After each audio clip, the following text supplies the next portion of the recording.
What is semen analysis? How do we do semen analysis? More importantly, how to interpret semen analysis, something that hope all of you are faced with on a routine basis, right? You look at a semen analysis, 1, 2, sometimes 3, sometimes 10 semen analyses. You're trying to interpret and knowing how to, what to do with it. One of the nice things that Sanofi did was to put the program, at least the take-home messages.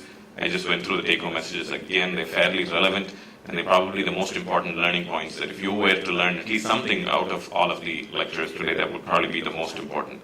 So let's start. So some of the objectives for the first 2 talks, I'll give both together in one talk so you understand what is good and what is bad about the semen analysis. I think we should understand what is involved in a routine semen analysis, what is the significance, why should we even do it, and what are some of the limitations. What can we not do with the semen analysis, and what should we try and do to counsel patients.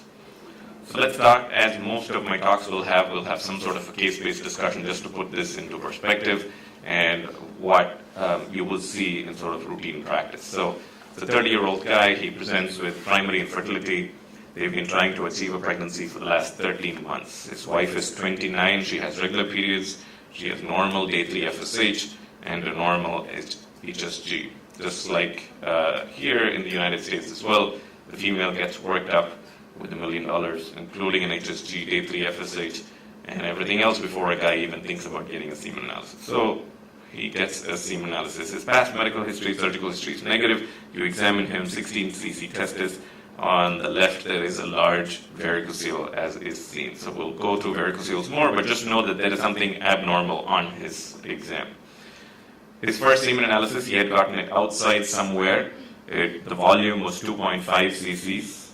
Concentration, which is the second most important number after volume, was 2 million sperm per cc. The motility was 29%, and the morphology was 4%. Then he comes and sees you in the office. You repeat it now, which is now 4 weeks after his first semen analysis. Volume is 2.0 cc's. Concentration is now 18 million sperm per cc. Motility is 69%. Morphology is 2%. So you have one semen analysis like this, right, which has 2 million sperm per cc, 29% motility, 4% morphology. And now another semen analysis, 18 million, 69% motility, and 2% morphology. So you've got 2 different semen analyses. You ask the guy, are you sure this was your whole semen analysis? Was anything bad with you 4 weeks ago? He says, no doubt, nothing was it was me. It was the same exact setting. It was done in a different lab. And now you as a practitioner are stuck with one abnormal quote-unquote semen analysis and another one that's a normal semen analysis, and you don't know what to do. And you're trying to think we should get a third one and let's see which is the tiebreaker, right? But no other test do we actually do tiebreakers, right? Do we actually figure out why is there so much variability, right? Hemoglobin A1C, FSH, blood pressure, maybe blood pressure a little bit, but no other test that we use so routinely in practice has so much variability that we are now, as practitioners, forced to determine which is normal and which is abnormal. And that's the message that I sort of want to convey, hopefully, from this talk. So what does the semen analysis represent? It's the most useful test that we have for male fertility. Right? We don't have anything better, no matter how much we talk about over the next 2 days on what different tests are there and how else can be used. The best test to assess male factor fertility is still a semen analysis. However, it's very ineffective in predicting fertility status, right? You cannot say 18 million sperm per cc, go home, you're going to get pregnant, right? You cannot say 2 million sperm per cc, don't bother going home, don't try and get pregnant, we need to do something, right? At the end of the day, you need one sperm, right? One sperm to get pregnant. And so therefore 2 million sperm per cc, 18 million sperm per cc, there's no sort of magic number that you can say, you are fertile, Mr. So-and-so, you are not fertile, so-and-so, based on a semen analysis. Unless, and I think it's in your take-home messages, it's 0.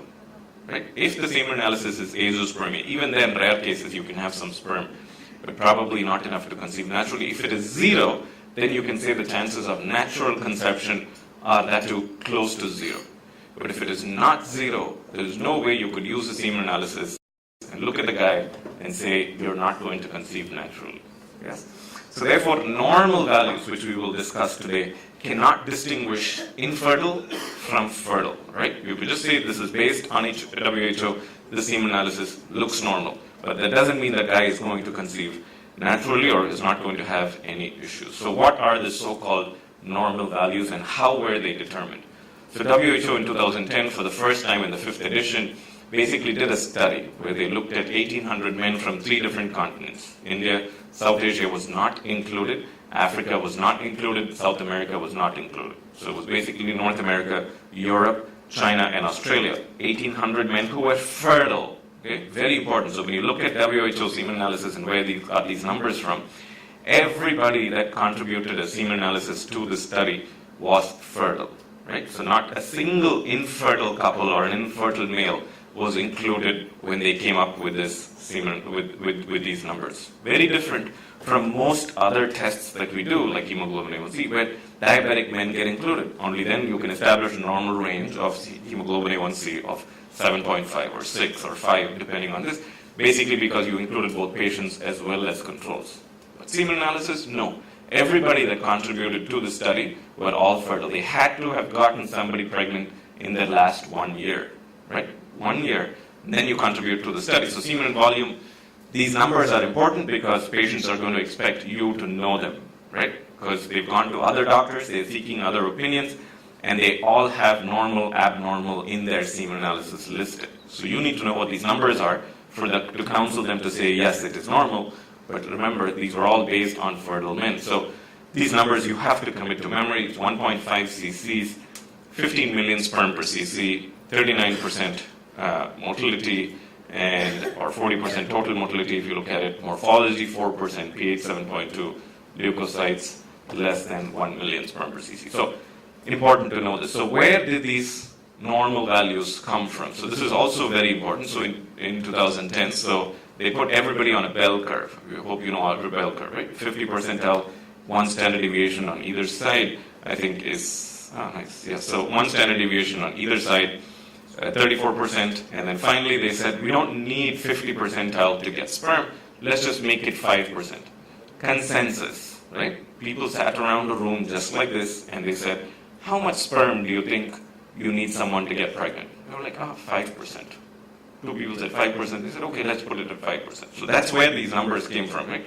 Not because there was some magic number, but remember, everybody in this bottom here who had such few sperm also conceived naturally, right?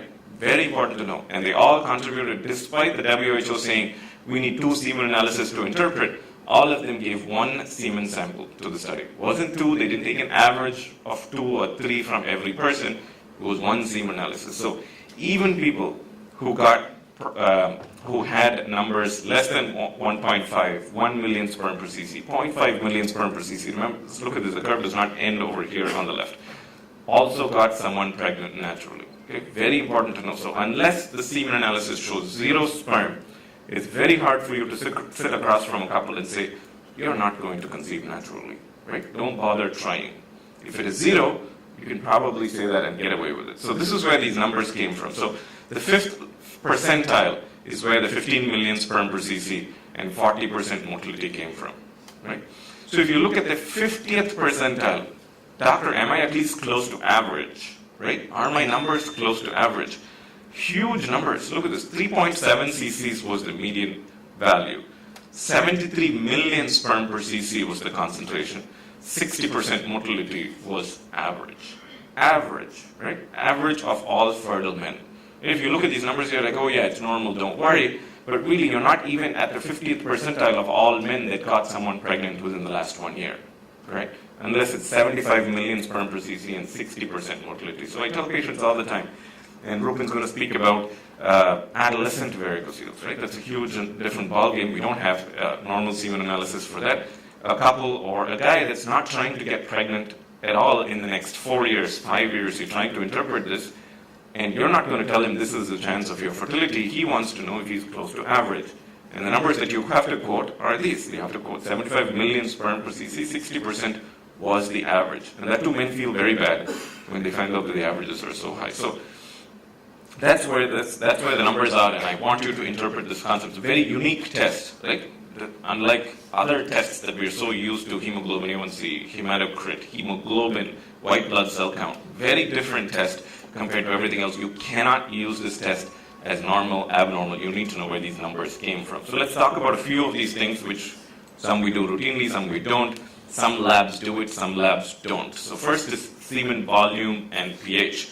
So many labs take it for granted and just write some number in there, right? They just write pH 7.2, viscosity fine, volume. They look at the cup, they estimate it 2.2 cc and send it away. Very important, and I'll tell you why it's important. The most common cause for low semen volume is usually incomplete collection. The guy missed the cup. If you ask him, he'll just tell you, yes, it's spilled, I couldn't get everything in there.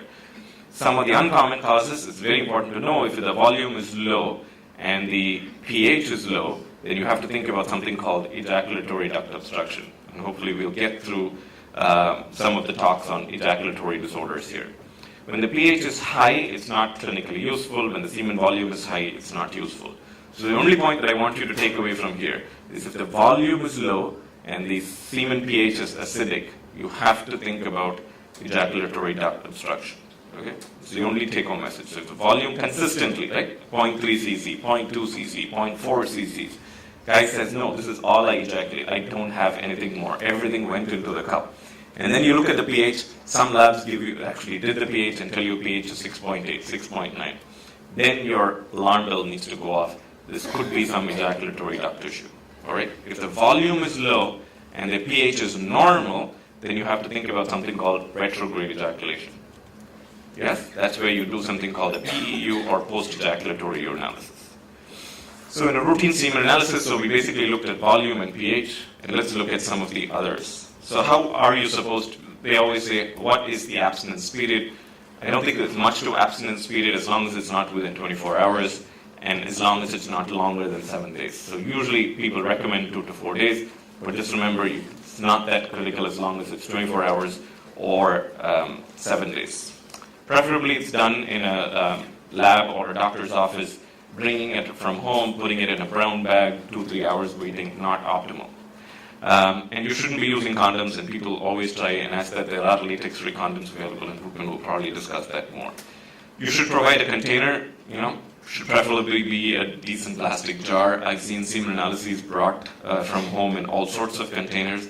Just be careful. Some takeout box, just be careful that they are bringing it in the proper one. And adverse temperature, and bring it from home at least 30 minutes to 1 hour. Some people just don't want to do it in the office. Some people don't want to do it in the clinic. Be accommodative, right? This is not a blood test wherein you just send the patients to. Some people just won't. So pH, as I said, it's not routine. If the pH is acidic, right? If the pH 7.8, 8.0, not a problem. But when it's acidic, you have to think about either an absence of some structures that contribute to the semen volume or an ejaculatory duct obstruction. So where does most of the semen volume get made? It actually gets made in the seminal vesicles, and so therefore we will get into this at some point. If the fructose is absent, we don't do it routinely, but if you want to do it and your lab does it, then if you have obstruction, then you won't have fructose production from the seminal vesicles, and therefore the fructose will be negative. So how do you prepare semen analysis? So you take about 5 to 10 microliters, put it on a glass slide. If the sample is not homogeneous, wait or try and mix it properly. And if the count is low, then you should try and resuspend it in a smaller volume to get some of the ideal values. Motility, again, it's very important to check motility. Rapid progressive motility, I think we've sort of stayed away from trying to do different types of motility. In the old semen analysis, we did this in 2010. All that we're doing now is just progressive motility and just total motility. Sometimes the sperm are moving and wiggling, but they don't move at all. And that's because they're either stuck to each other, called sperm agglutination, which can happen from anti-sperm antibodies or from other white blood cells creating infection or inflammation. So what is agglutination? So these are motile sperm that basically get stuck to each other. Very important for you to do an actual semen analysis for you to know this. When all the sperm are stuck to each other, they are moving. So you'll get a nice motility, right? But they're not progressively moving. And this is an important factor to identify, because if you do have agglutination, then chance of natural conception is low. IUI with sperm wash or ICSI or IVF are probably the best ways to proceed. So you could see some cellular elements other than sperm itself within semen analysis. Important to note, especially here, and I see it a lot from men that travel from the Caribbean or South America, where they have infections, right? You want to identify if there's bacteria, if there are white blood cells, epithelial cells, trichomonas, all of which you'll find on a routine semen analysis on a slide which you want to identify. Some labs will do this viability, wherein you want to know what percentage of sperm is viable. You could do either the stain, which is probably the easiest way to do it, or the hypoosmotic swelling test. You want to know what percentage of sperm are actually living. If the motility is very high, this test is not useful, but if the motility is low, then you want to know if the sperm are actually alive or not, right? Especially when you're doing ICSI, there's no point in taking dead sperm and putting it to the egg. You're wasting that cycle. So you want to know if the sperm are actually truly living or not. Like I said, viability, you could do both. We do the dye exclusion test with the eosin, but you can do the hypoosmotic swelling test as well. Sperm count, I mean, this is good for andrologists, but basically you have to count, depending on the chamber, dilution. There's a calibration factor for every microscope that you're using, so make sure you're aware of it and count that into when you do your calculation and the math. So these are all terms that you will hear routinely, and this is important for you to know. So if it's normozoospermia, that means the concentration is more than 15 million. Oligospermia is less than 15 million sperm per cc. Severe oligospermia is less than 5 million, and azoospermia is 0, right? So when you write referrals or when you get referrals, you will just get severe oligospermia. So you need to know that they're referring to sperm concentration being less than 5 million when they call severe, and when they say OAT, oligoasthenoteratospermia, that means the sperm concentration is at least less than 15. You don't know if it is there, if it is 5 or 6 or 10, but at least you know it's less than 15. Astheno meaning decreased sperm motility, which is less than 40%, and terato meaning less than morphology, less than 4%. So if you say OAT, big difference, right? I mean, if they say oligospermia is very different from azoospermia, and this is very important to know, because if you have some sperm in the ejaculate, it's very good news, right? It's very good news. Azoospermia, you're dealing with a different beast, right? It's either a production issue or obstruction issue. You have to think about surgery and sperm retrieval in those patients, right? Whereas if you see oligospermia, referral for oligospermia, at least you know the guy has some sperm, right? So very important for you to know. So azoospermia, so when you have 0 sperm, you have to spin the specimen, because that's where the difference between, if you do find some sperm in the pellet, then it becomes cryptozoospermic, and we'll go over these things a little bit. That is also very different from strict azoospermia. So if you have cryptozoospermic semen samples, that means you have sperm in the pellet, right? There was no sperm in the ejaculate, but when you spun it with a centrifuge and you examine the pellet, you were able to see some sperm. And so therefore it's important to know that if you get referral for cryptozoospermia, that's what it is. They didn't find any sperm in the ejaculate. They spun it, they looked at the pellet, and the pellet had some sperm. So cryptozoospermia is important to know. So oligospermia, severe oligospermia, cryptozoospermia, azoospermia, right? Less than 15, less than 5, only in the pellet, and 0, right? So true azoospermia should be true azoospermia and treated as such.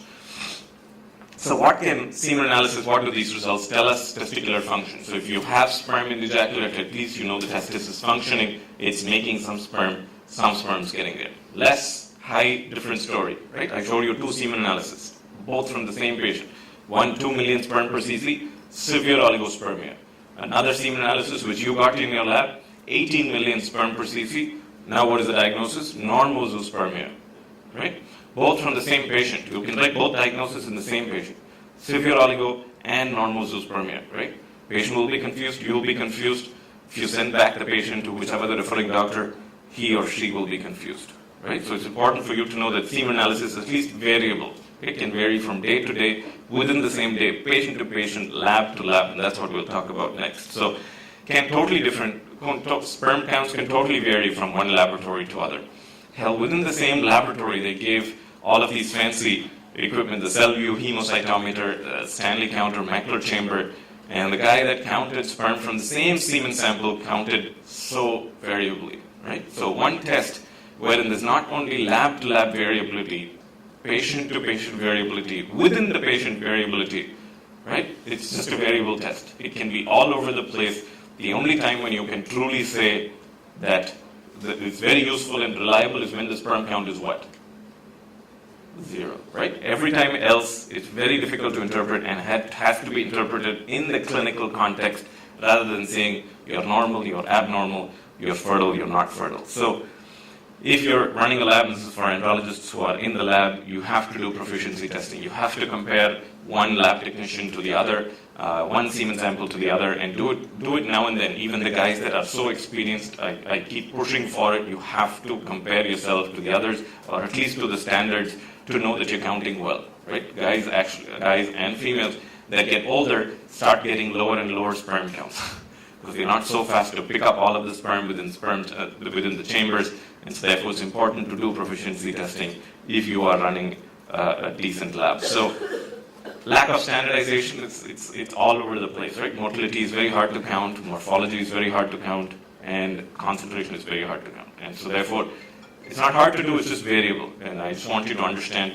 and when you are in practice, you have to trust one lab, either your lab or some other lab that you send to that you know will get reliable results. You know somebody's actually looking at the semen sample, you know that they're doing proper pH testing, volume testing, and they're giving you numbers that are reliable, right? You've sent the same patient there multiple times, you're getting sort of fairly reliable numbers.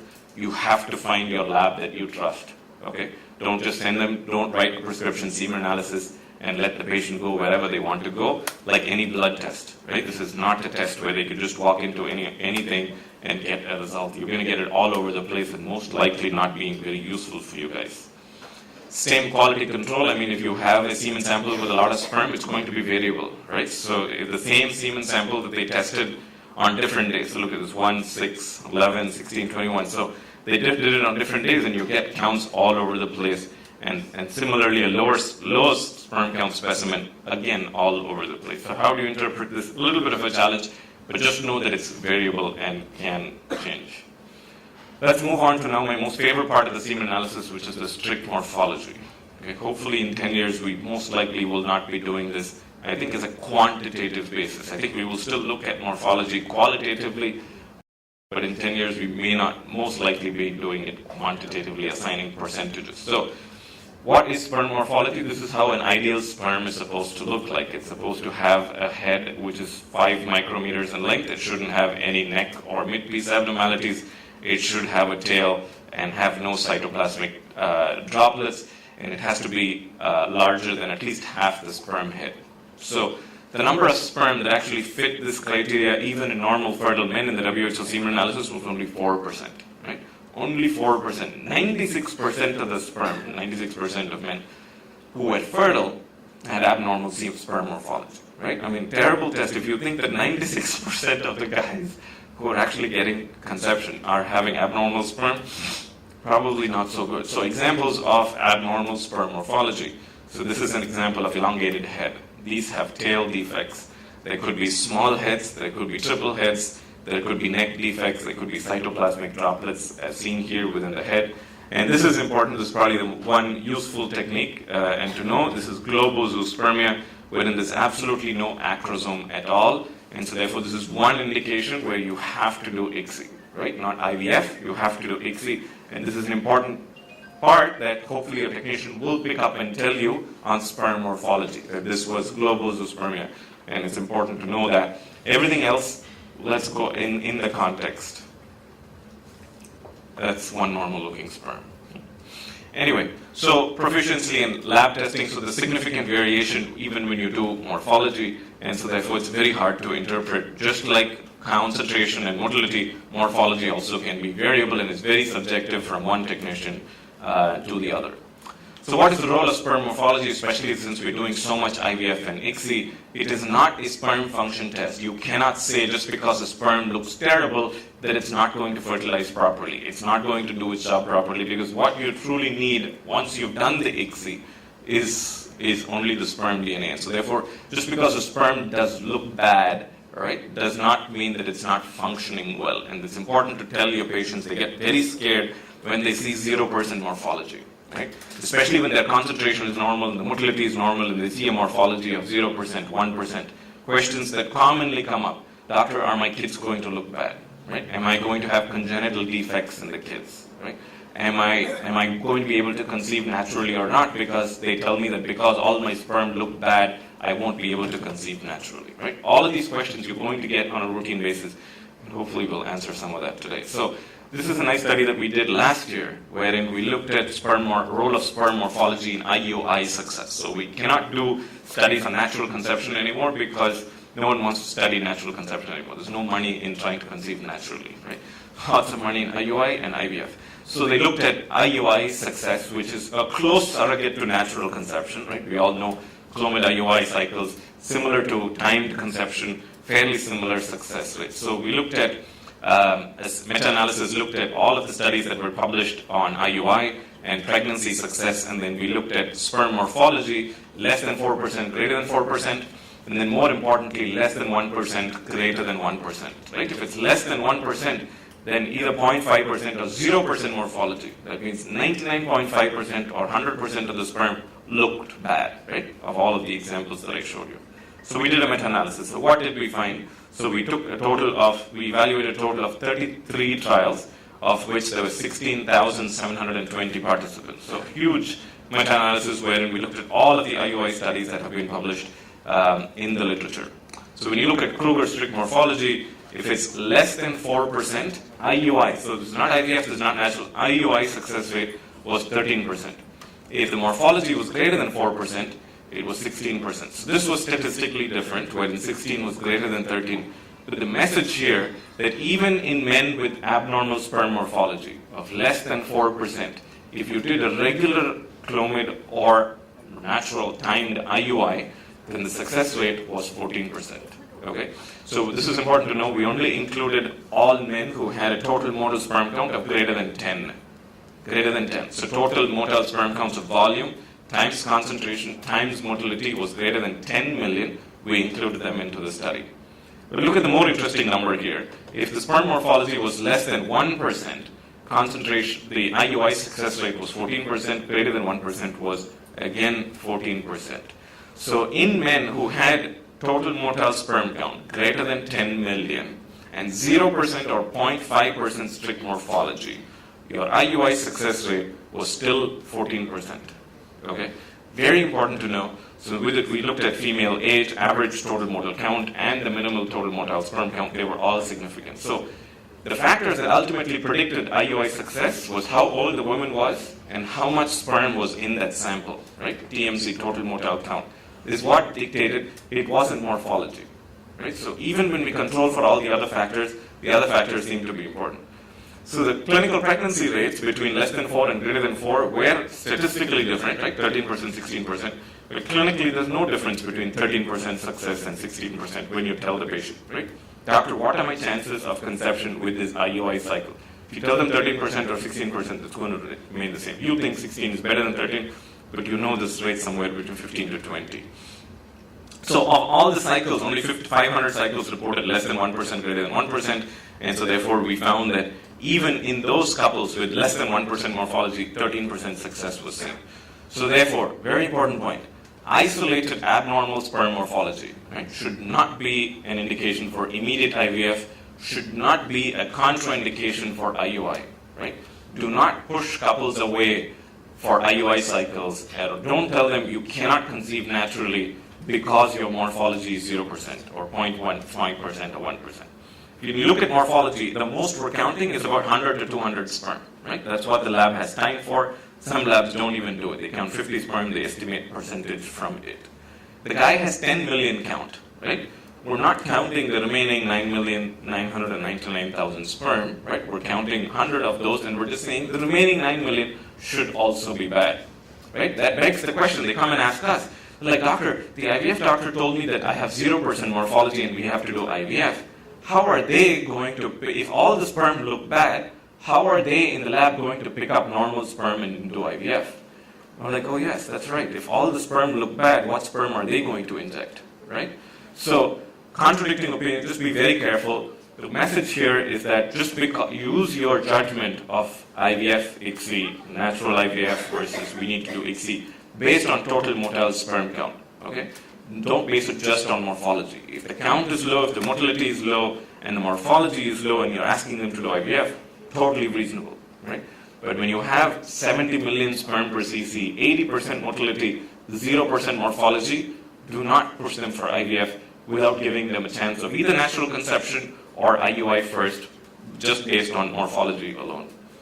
So again, stressed important points that I want to make is this was the WHO values were based on 5 studies, 8 countries and 3 continents. Everybody that participated in the study were all fertile. and they had to get pregnant within the last 12 months.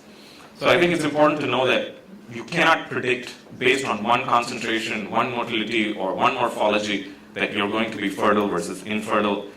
All three are important. So this was one study that was done in 2001 back then where they took actually fertile men and infertile men, and they looked at what the concentration of sperm was in men who were fertile. And it's important to know that even men who had very low sperm concentrations were fertile. When they looked at infertile men, some of these infertile men had concentrations as high as 150 million sperm per cc, right? So message here is that just because you have a low sperm concentration does not mean you're infertile. Just because you have a high sperm concentration does not mean you're fertile, right? As you guys all know, hopefully you're all dealing with enough female factors as well. There's so much variability. Just because you have a normal day 3 FSH, normal HSG, normal menses, no endometriosis, and normal hormones does not mean that female is fertile, right? So use that in the context when you're evaluating female as well, however, men as well.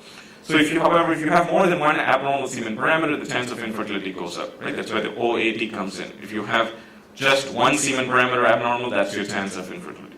If you have both concentration and motility abnormal, that's your chance of infertility. Concentration, motility, and morphology being abnormal, that's your chance of infertility. So the more number of parameters that are abnormal, the chances of infertility are higher.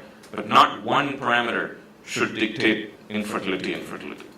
So to conclude this talk, I think semen analysis is the best test we have for male fertility. But unless we have azoospermia, meaning zero sperm count, you cannot tell a couple you're fertile, you're infertile. They have zero, look at them and say, you cannot conceive naturally. Most likely. Nothing is 100% in medicine, but most likely you cannot conceive naturally. We need to figure out assisted reproduction for you, right? There are several limitations to semen analysis. Remember, all of the normal semen parameters in the WHO that you see from laboratory tests, whatever your lab uses, were all based on fertile men, right? No men with infertility were included into the bell curve that we use to assess infertility. Stay away from using the word normal and abnormal. Your husband is normal, right? Don't say that. He has normal semen parameters based on WHO, but that doesn't mean he's off the hook and we should not be evaluated. Actually, you have to go back and ask me the question, what should we do with this patient that has a large left grade 3 varicocele with an 18 million sperm count and 2 million sperm per cc? Hopefully we'll answer that in the rest of the session today, right? You have a guy who has a pathology. He's got a large varicocele and he's got 2 semen analysis, 1 low and 1 normal. Right? What do we do with him? Do we fix that varicocele based on 1 semen analysis or not? And hopefully you'll answer that by the end of the day. And strict morphology should not be used as an absolute indication to do IVF. Base your decision on sperm concentration and sperm motility, not just on morphology alone. Thank you.